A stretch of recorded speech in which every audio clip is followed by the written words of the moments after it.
Let's bring our attention to impermanence and the fact that our life is impermanent, so this opportunity to really engage with the Dharma is similarly passing away in each moment. And so realizing the preciousness of our life, let's take advantage of each moment to learn, reflect, and then meditate on the Buddha's teachings. So we can progress along the path, develop our qualities, and at some point become fully enlightened Buddhas.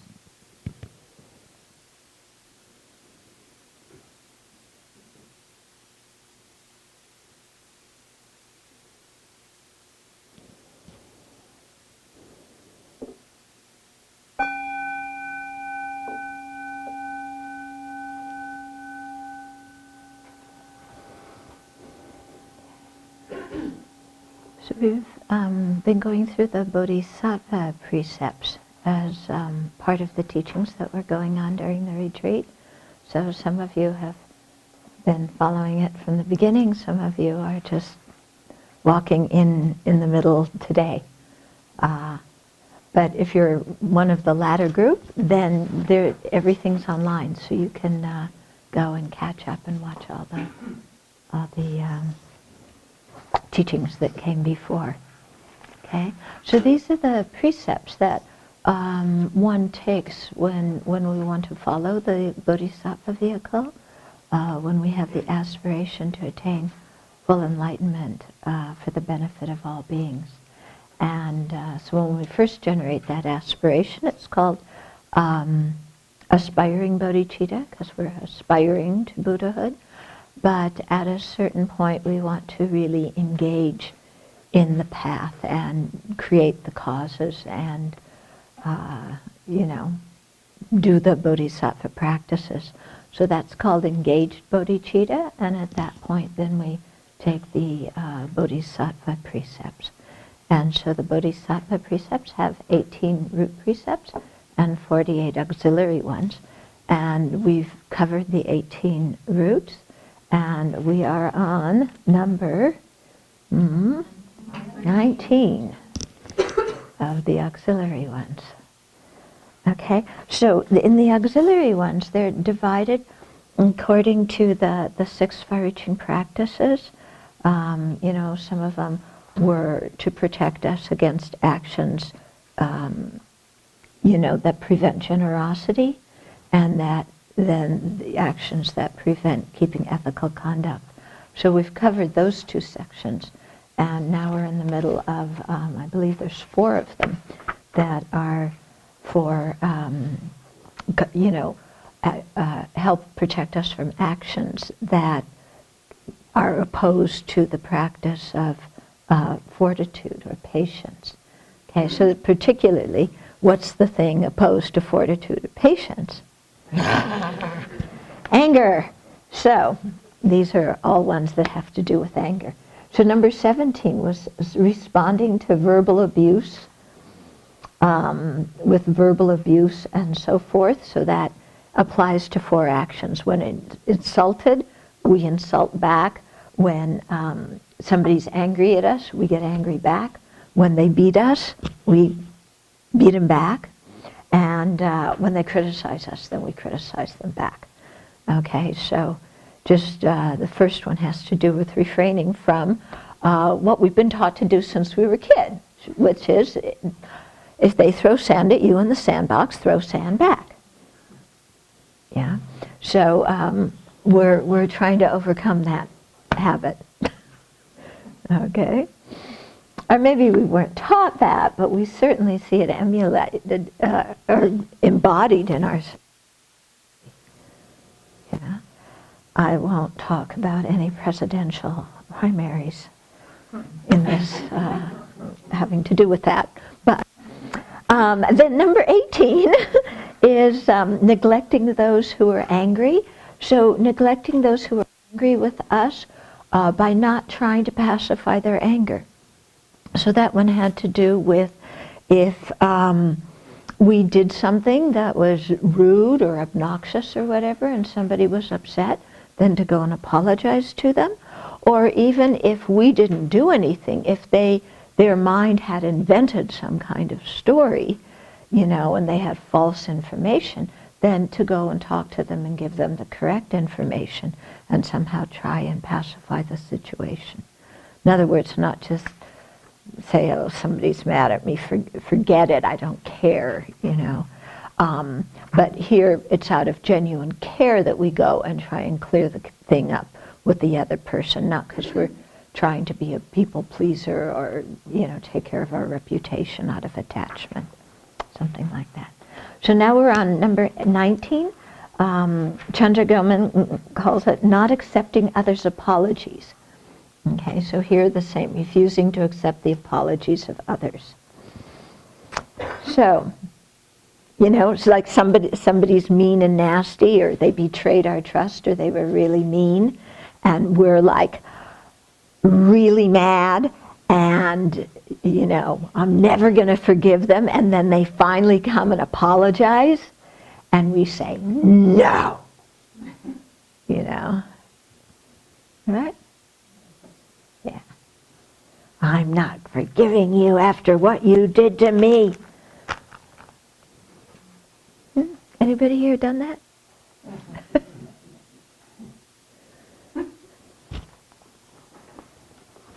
I had that kind of situation, but they never apologized to me. But even before, but I had always said, even if he does apologize, I'm not going to forgive. But that was about something that happened in 7th grade. Yeah. So actually, I'm over it by now. But at that time, never was I going to speak to this person ever, ever again. Because he made a racist remark, and I just was, I stormed out of the classroom in tears, went to the bathroom and cried, and they had to coax me out of the bathroom, and I just said, I am never speaking to Peter or Metta as long as I live. And we were in the same classes in high school and college. I'm waiting for him to turn up at one of these talks. Yeah, I'm also waiting for Rosie Knox to turn up at one of them too.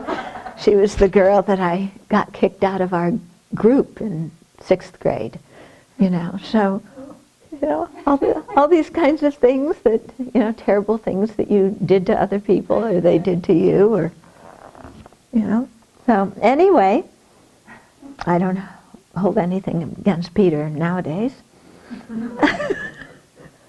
But I sure hope he changes his ideas. Anyway, okay, so not accepting others' apologies. In the preceding misdeed, okay, the other one, which was we should pacify others' anger. Okay, the persons are angry with us, and we do nothing to appease their anger. Here, the objects are the people who have hurt or offended us during an argument, for example. And then realizing their error, they apologize in a correct manner. So this way, in a correct manner is important. It's not just, oh, I'm sorry. It's not just, like an insincere apology or an apology to gain good credits or, something like that. It's the person's really thought about what they did, and and they are sorry about what they did. Okay, and the way they apologized was in a respectful way. It wasn't, some kind of shoddy way.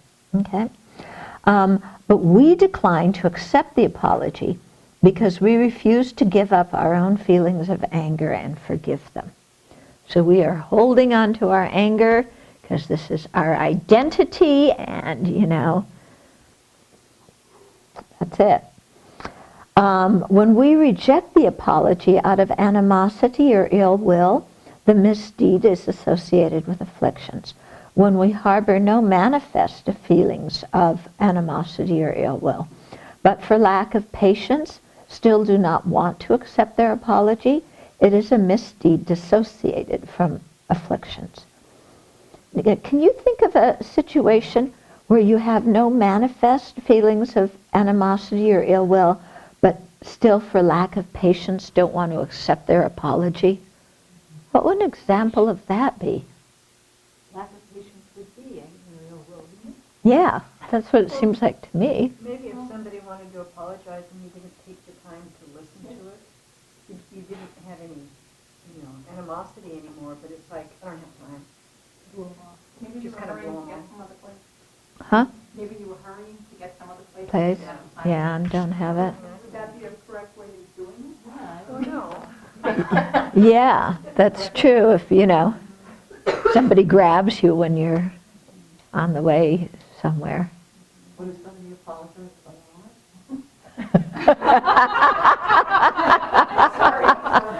Yeah. Yeah. Joey? I was thinking about not having active animosity, but having already decided to detach from the person without a sense of active animosity. Mm-hmm. So not active animosity, but kind of undercover animosity. It's like, oh, I've forgiven you, but not going to really get too close. Don't come near me. Yeah, but that would be active animosity, isn't it? Yeah. So something, yeah. So let's think about that. What would an example of that be? Okay. Oh, wait a minute. Maybe he says it in the next sentence. This might occur if they chose a bad moment to explain themselves. When we are particularly busy, for example, and it is for that reason that we refuse to listen and not because we want to hurt them. Okay. Yeah. So you're busy, you have a bunch of things on your plate, you're in the middle of going somewhere, and it's just, can't talk now. Okay. The exceptions. Okay. Oh, now, first of all, people are going to say, what's the difference between this and the second root one? Okay, the difference is that the second root one, we need all four binding factors. Okay, this one you don't need all four binding factors. Okay, so the exceptions are similar to the previous. There is no misdeed in the following situations. It is better for the person's spiritual development that we don't accept the apology. So if we feel it's going to make the person grow up or reflect a little bit deeper, if we, don't do that, then that's permissible. And then there's two exceptions in relationship to the object, the people who are apologizing. First is that they do not offer their apology properly according to custom. In other words, it's an off-the-cuff apology. It's a,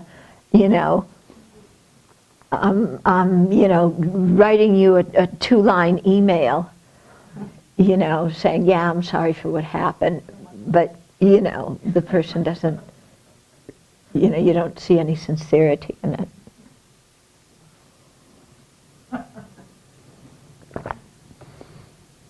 So that's one exception. And the other is we have reason to believe that their apology is not sincere. Okay? So if it's not offered, respectfully, if it's not sincere, then, that's not, in saying we don't have to accept it, that doesn't mean we're entitled to hold on to our anger. Yeah, it's not talking about that. It's not saying hold on to your anger just because they haven't apologized, in a polite way. Yeah, because from our side, holding on to our anger damages us. Yeah, but rather, what you show to the other person, you might have to say, let's talk about it later. Please think about this some more, or something like that. Yeah. I was just also thinking, if you're really in the middle of anger, like active anger, you can't really judge if the person's sincere or not, because you're so hanging on to your anger so much, you might say they didn't really mean it, when maybe they did, but you're so still in your Right. And that's why there's this precept, because if we're so stuck in our anger and somebody apologizes, we transgress this precept by not forgiving them. This is exactly what the precept is pointing to. You know, it's not justifying our anger because they didn't apologize properly. They did it, but we're not seeing it because we're so angry. Yeah. See, the thing is, with a lot of these precepts, we don't know we've broken them until afterwards, because when we break them, we're so stuck in our view that what we're thinking and doing is correct. Yeah. So that's why it's important to learn the precepts and really think about them beforehand, and think about the kind of situations you've been in or could be in, you know, and think about that and remember the precepts when you're in conflict situations. Otherwise, we do wind up, you know, transgressing them and not even knowing.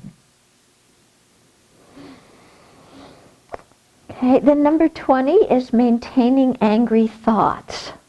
Should we go on to the next one?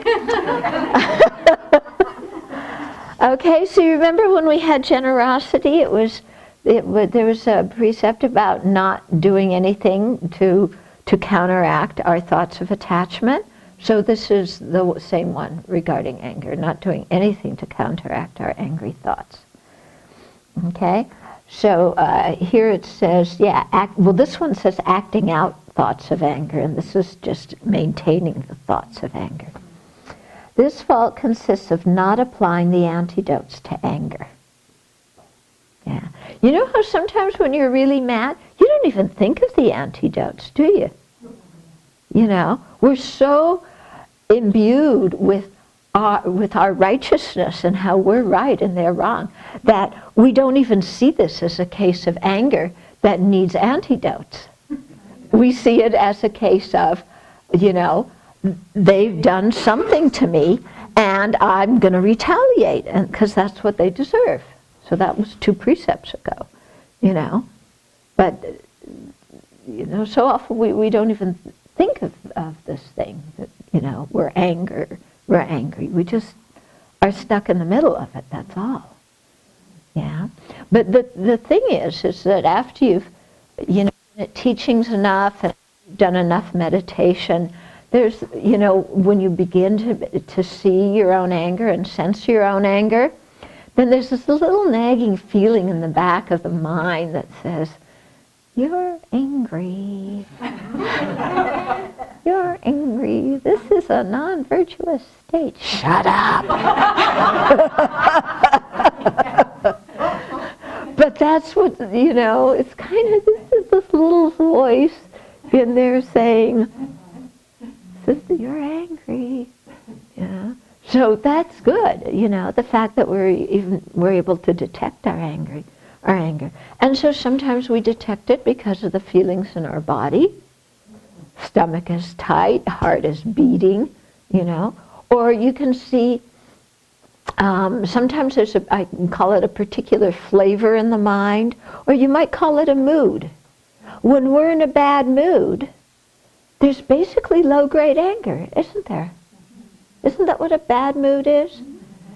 You know, I know for me a bad mood is low-grade anger, and I'm looking for somebody to dump it on. Yeah? Yeah. And so, you know, the more we can recognize these things, then the more we can, you know, apply an antidote and not follow through on them. Yeah. Okay. So this fault consists of not applying the antidotes to anger. We are angry and do nothing to try and control it. When we realize that we are angry, we make no effort to fight it by applying the appropriate remedies, such as recalling its drawbacks, or thinking that, you know, we're the ones who created the karma to be in the situation, or thinking of the other person suffering, or any of these, you know, many antidotes to anger. You know, think about them. By simply letting the anger, run its course, we commit the fourth secondary misdeed related to patience, which is then associated with afflictions. So we don't do anything, we just let the anger continue, you know, and that's when we start ruminating, oh, they did this, and they did this, and they did that. And next time I see them, I'm going to do this, and I'm going to say that. And then we go and talk to our friends. Oh, do you know what so-and-so just did? You know, so that our friends are on our side, because that's one of their duties as friends, is to side with us. If they don't side with us, then who needs them? Okay. But actually, a good friend is going to be a friend who says, oh, you sound, you know, maybe not angry, but you sound upset. It's easier for us to acknowledge being upset, you know. And then they get around to helping us see that we're not just upset, we're angry. Yeah.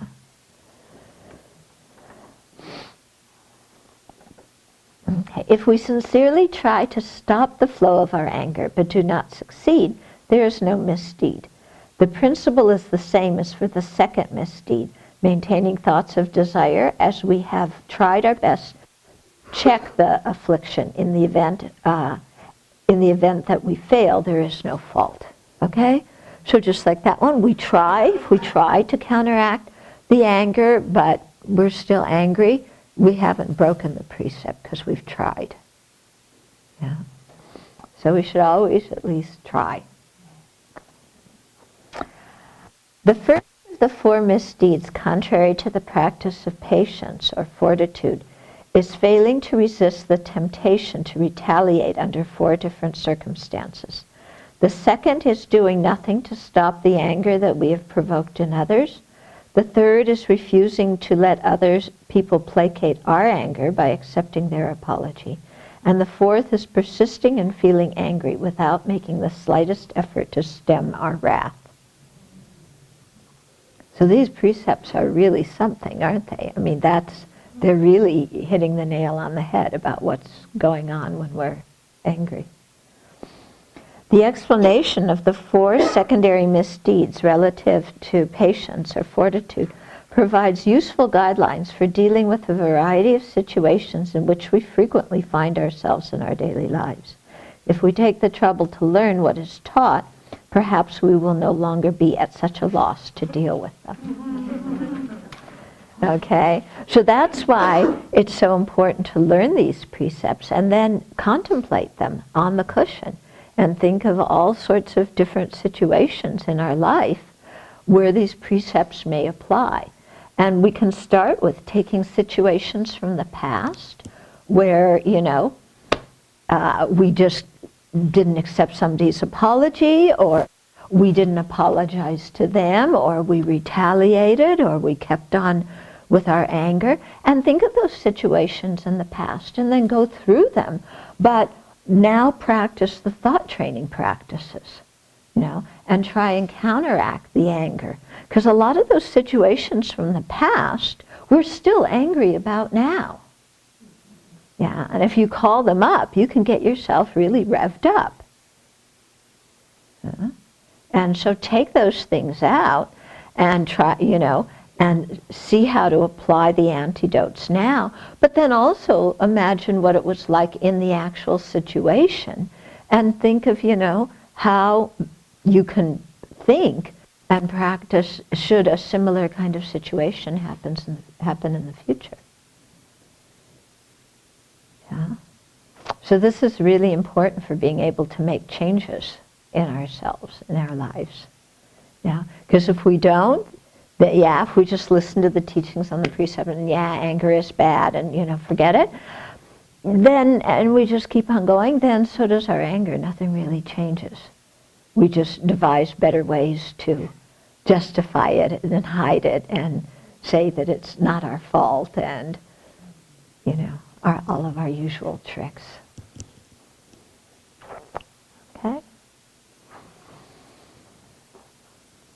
Okay. So that was number 20. Any questions so far about these? Yeah. Oh, you're scratching. Okay. Okay.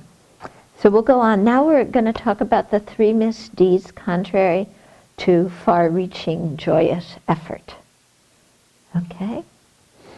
So joyous effort is taking delight in virtue.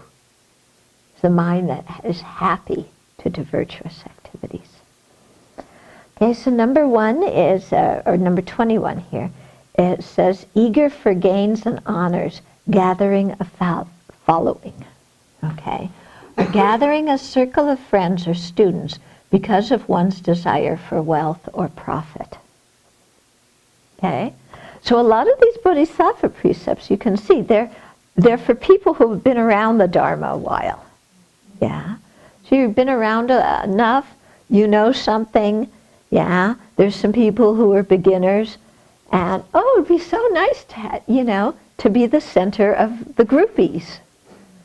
Yeah, have a whole little trail of groupies following around after me. Or maybe not a whole trail, maybe just even one, But somebody who's going to give me presents, who's going to give me money, who's going to talk so nicely about me, to me, honor and respect, and then talk to other people and tell them how I'm highly realized, and, what a fantastic this and that I am, And so wanting gain and honor, and so collecting people, yeah, and pretending to teach them, or actually teaching them, but the motivation is a bit rotten, isn't it?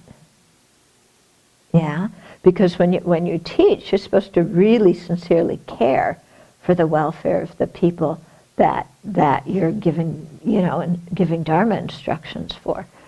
But here, maybe you kind of care for them, but you kind of care for them because they care for you a whole lot. Yeah? And they're so nice, and they get you this and get you that, and, so respectful, bow down. Then you start thinking, oh, I must be really important. All these people go like this when I walk by. They always bring me this and that. Oh, yeah. And then your joyous effort stops, doesn't it? Yeah, because you get totally arrogant and complacent, so your own practice falls apart. Okay, so Dr. Rinpoche says, the first of the 3 secondary misdeeds, contrary to the practice of joyous effort, is described as base initial activities, for it involves gathering a circle of followers purely out of desire for personal gain, honors, and services. Oh, so I forgot.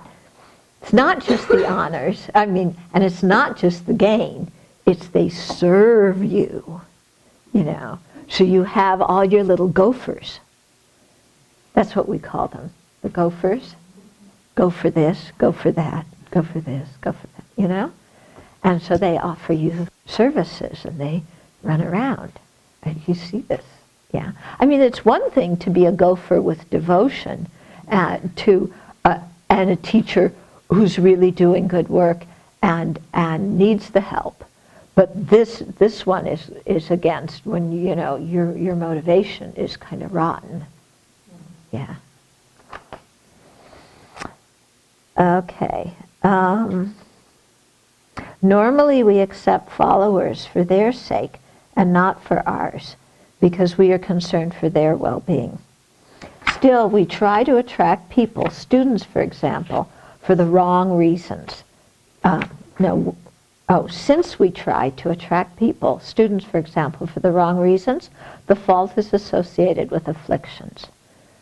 So the reasons could be attachment, mostly attachment, and arrogance, and so attachment to reputation, or attachment to whatever they give you, or like that. Okay. We only desire gifts and favors and hope that others will respect us and serve us by doing our shopping or giving us a massage, for example. I wonder how he came up with that example. Somebody in his center must have been doing something. An interesting example. Yeah. When our motives in taking on students are not tainted by attachment to gain signs of respect or services. We can accept any assistance that others might offer us without committing a misdeed. Okay? Because there is very much that give and take, when there is the relationship, of mentor and student, then, the mentor mentors and gives guidance and so on. And then the student, gives offerings and services and, hopefully some respect. That's up for grabs. Okay? So it's not saying that you, it's not dismantling that relationship. It's saying when you have that relationship, you have to have a pure motivation for it. Okay, then number 22 is not dispelling laziness and the like.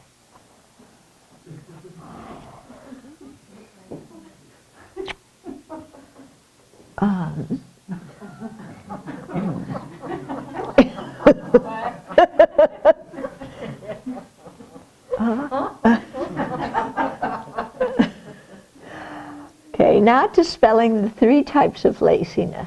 Okay, remember those? Sloth, and then attraction to negative deeds, and to being really busy, and then discouragement.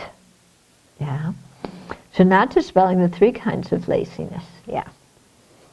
Okay. Here he just talks about, in this one, he just gives a very short explanation. It's mostly about sloth, but we're going to talk about it in terms of all 3 kinds of laziness. Okay, so he says the second misdeed, contrary to the practice of enthusiastic effort, is described as inaction. Okay? We commit a misdeed associated with afflictions when out of laziness or sloth we do nothing to reject the appeal of sleep, lying down, lolling on our side, and so on, at the wrong time or for too long.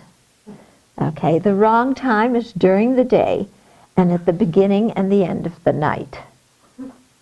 Okay, so the idea is, what the Buddha taught, is that we should ideally sleep only in the middle of the night, okay, for 4 hours at the middle of the night, yeah, and then the rest of the time we should be practicing and then not sleeping during the day.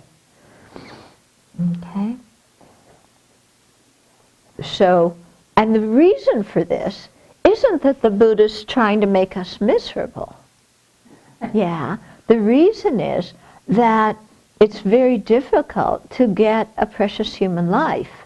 And once we have this precious human life, moment by moment by moment, it's getting consumed and we're approaching death. Now, and at the time of death, we can't say, hold on, I'm not ready to die. I want some more time. I want to do more practice. I kind of was, I spent too long sleeping, so now I want to go back and do more practice. So we can't do that at the time of death. So the Buddha's whole intention here is to try and get us to practice while we have the opportunity and not waste our time in sleeping when we don't really need to sleep. Yeah. As one friend of mine expressed it, we're so attached to sleep, but we aren't even awake to enjoy it. And it's interesting, isn't it?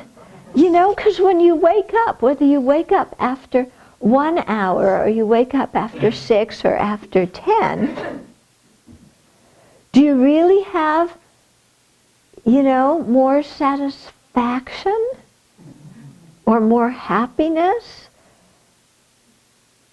Yeah, it's an interesting kind of thing. I mean, sure, our body needs to sleep, and especially when we're sick or we're not feeling well, sleep in some way is like medicine. But this is talking about when it's not our body, but it's our mind that likes to sleep. Yeah? It's like, this world's just too noisy, too disturbing. I'm going to go zone out. Yeah, and so we sleep as much as possible, and sleeping is considered a pleasure, isn't it? But we aren't even awake to enjoy it. Yeah, I mean, do you ever, because this hits me sometimes. I wake up in the morning, and I wake up, and it's like, well, what did I do for the last 6.5 hours? You know? It wasn't like for 6.5 hours I felt bliss and comfort and anything. Yeah, I was just unconscious, unless there were some dreams going on. Yeah, but it wasn't like during that time I'm sleeping, experiencing pleasure and enjoying the process of sleeping. Are you awake enough during sleep to enjoy the fact that you're sleeping? Yeah, I don't know about you, but I'm just out. Yeah? It seems like, for me, I find a lot of pleasure in the feeling of wakefulness from getting enough sleep.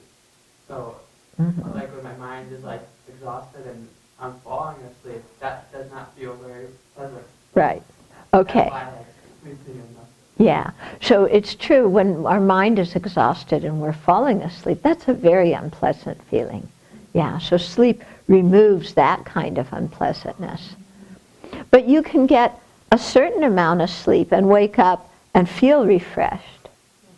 And then you can get an hour or 2 hours or 3 hours or 4 hours more than that don't really do much more for making you feel well, yeah, except consume time. Yeah. Uh-huh. You stay in bed for longer than the time you always sleep? I don't know, but you feel much tired. Yeah, that's true. Sometimes if you sleep too much, then when you wake up you feel even more tired. Yeah. Huh? And stupid. And stupid, yeah, it's true. Yeah, you feel very kind of groggy, hungover from sleep. Yeah. Okay. We do not commit a misdeed by oversleeping when we are ill and therefore incapable of doing otherwise, or when we are excessively tired from travel, for example. Okay? So he's saying, you know, when your body needs to sleep, that's fine. Here we're talking about sleeping when we don't really need to sleep. Okay? Moreover, as explained before, there is no misdeed if we try our best to overcome our laziness, but fail. That would be hard to discern. Yes, I'm trying so hard to wake up. Just not. That's like someone falling asleep at their desk, their homework. Yeah. But it's so strange because when we're doing something, you know, when we're sitting talking with our friends, we can stay talking to our friends till very late and we don't fall asleep. Yeah?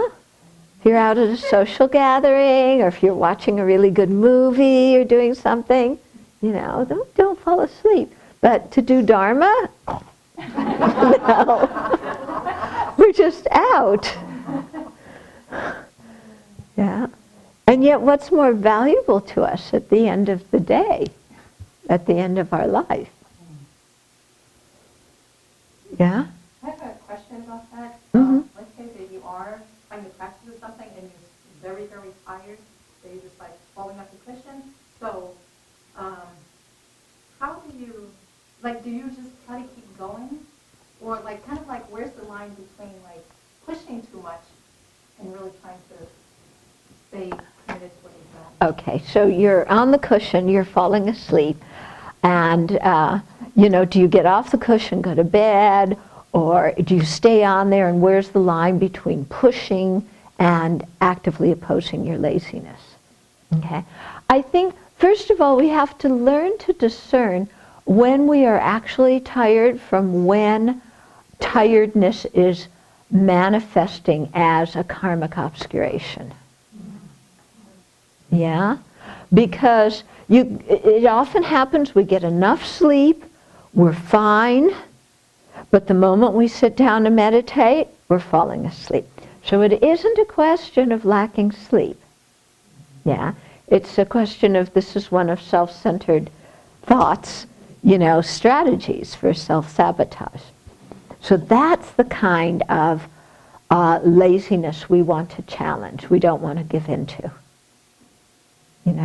When you know you've slept enough, but you're falling asleep just because, laziness, sloth, karma, whatever. So you want to do something about that. Yeah? And so in that situation, I think it's very helpful, do some prostrations. If you're falling asleep during your practice, either meditate earlier, because some people aren't evening meditators. So if you get tired in the evening, then do your session earlier. Okay? Or do prostrations. Yeah? Lower the room temperature. If the room's a little cooler, it's easier to stay awake. Okay? Yeah? My experience with this is that no matter how physically tired or mentally tired I've been from daily Dharma activities, it never gets to the state that the self-centered thought tiredness manifests. I don't No matter how understand. much I work physically, no matter how much I work and do Dharma and do what I do here at the Abbey, no matter how tired I get, it's a totally different tired. It's not a doped up, like somebody has given me a drug tired, which is the tiredness that I struggle with, I have struggled with the self-centered thought and the karmic obscuration. Yeah. It's very different. It is like, boom. And I don't get I could work in the forest for 12 hours and be exhausted and not have the experience in my mind Right. of the time that the self-centered thought holds. Right, yeah. Yeah, so you're saying that the feeling of tiredness that you have from the karmic obscuration and the self-centered thought is a totally different feeling of tiredness than when you're physically tired from working. Totally. Yeah. That's true. Yeah. The way I figure it out, and it's very clear, is I feel really, really sleepy on the cushion. Then the gong goes off, I get outside, and I'm not sleepy as soon as I'm out that door. And it's like, whoa, I am not tired. That was the other thing. Yeah. Because you can just feel it. It's very Yeah. positive. Yeah. Yeah. Mm-hmm. I think you prefer just to like sleeping meditation. I mean, if you're realizing that you're becoming asleep, that you're Falling asleep. meditation, you pay attention to those feelings. What I am feeling, and eventually maybe you can fall asleep meditating and continue your. I mean, with a lot of practice. I mean, kids can. That's the kind of Yeah. advice I think. Yeah. Yeah. Okay. We're talking about gross falling asleep. And we're also talking about, not really trying to moderate what our body and mind needs, but just letting, I'll just sleep until I wake up. When we don't really need to sleep that long, Mm-hmm. Might also look at what you're eating and when you're eating. Yes. Trying to meditate right after lunch can be a real challenge. Yes. Yes, exactly. Exactly. Yeah. So really, the purpose behind this is to really give us much more time to use for the Dharma. Mm-hmm.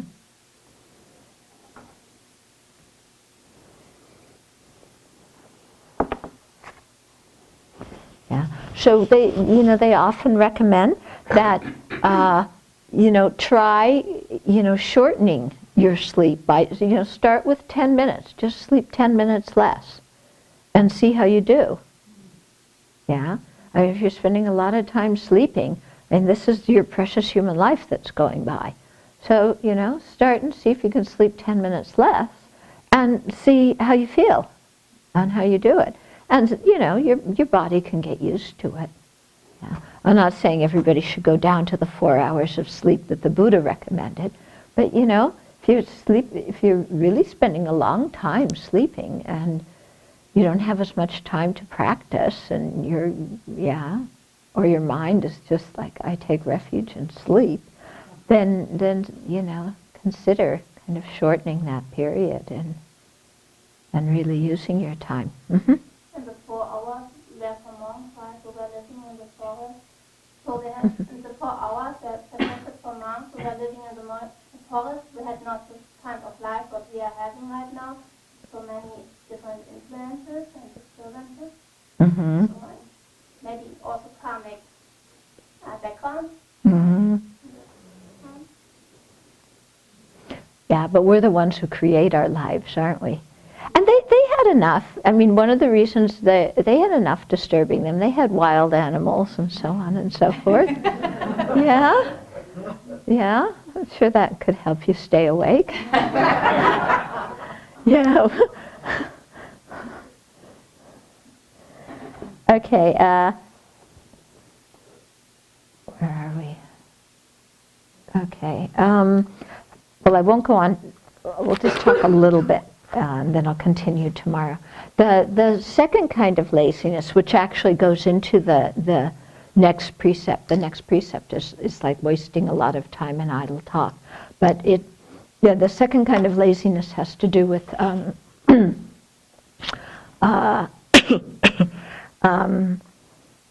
attraction to distraction. Yeah?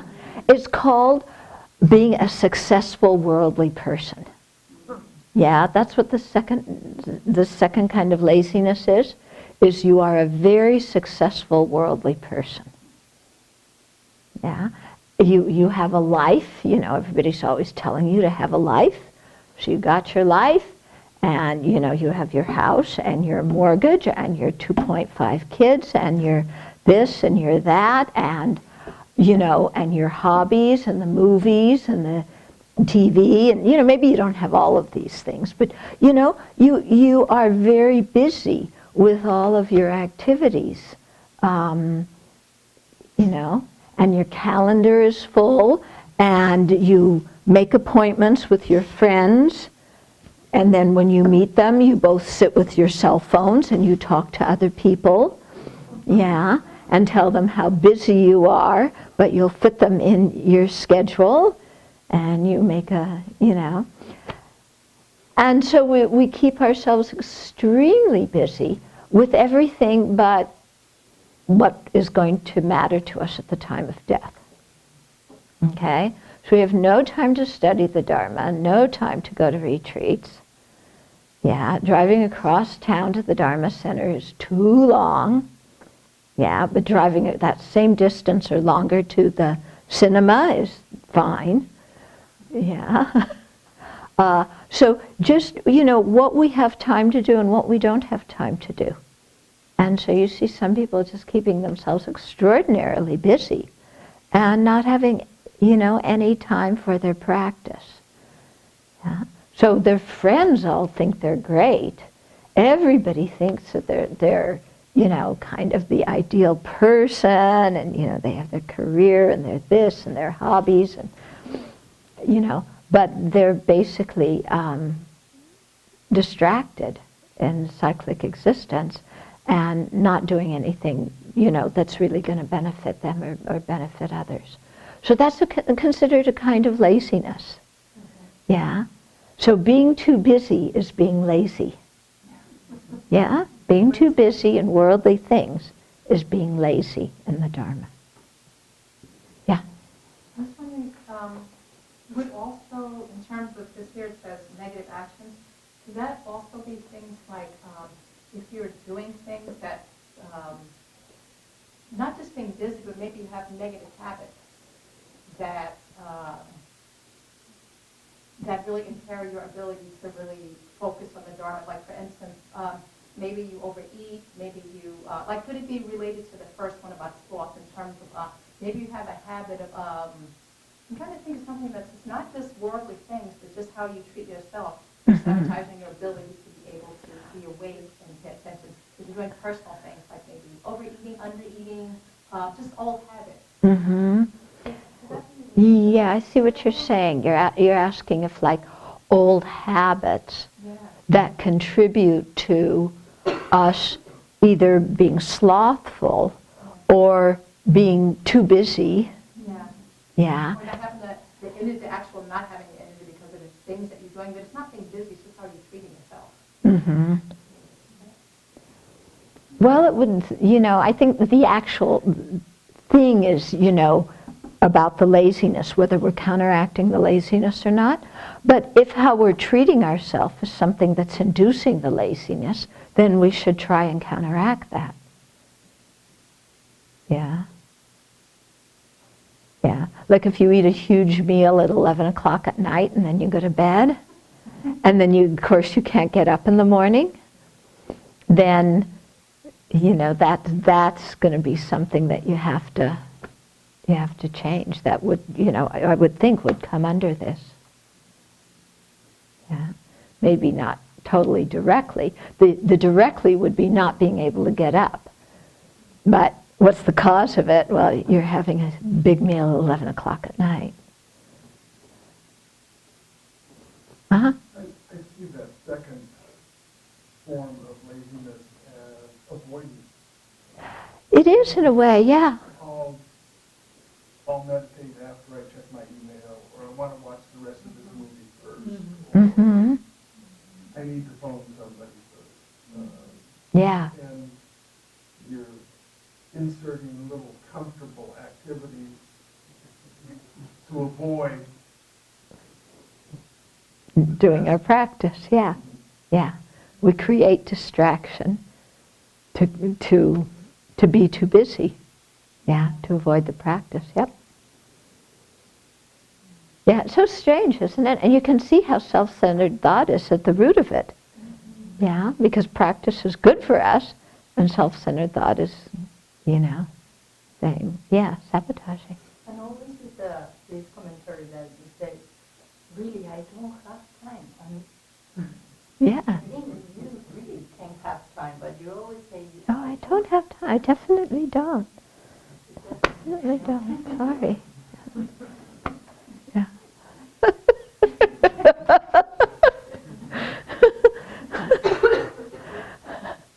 Okay, we got to stop now.